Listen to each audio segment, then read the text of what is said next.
He represents the Desert Southwest as the Desert Rage heavyweight champion.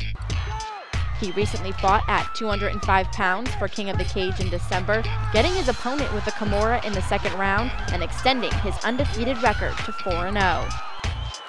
Now, come Saturday, Carlos the Human Prodigy Flores will fight for Bellator Fighting Championship at Cocopah Casino.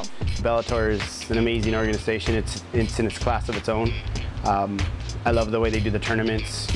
Basically how they say it, you have to earn it. To win your title, you have to earn it. It's not given, so I like what they stand for.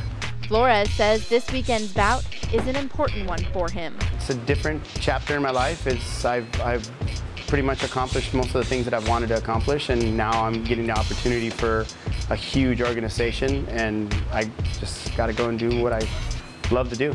He's been training for the matchup since he found out about it 3 weeks ago. Originally, I was fighting Tony Johnson Jr., 8-time All-American wrestler, prospect for Bellator, and apparently he got injured. So now, Flores says he will be fighting a guy named Rudy Aguilar. Apparently he has a record of 1-1. And that's the extent of what Flores knows about his new opponent. But either way, he says the switch-up hasn't changed the way he trains. I train to fight, and whatever I have to do, I'm ready and prepared for whatever it goes.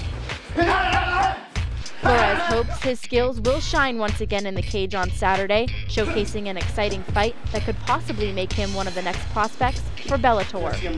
I'd like to actually get into their heavyweight tournament. If I can perform to their likings, I would love to be in their tournament, their heavyweight tournament.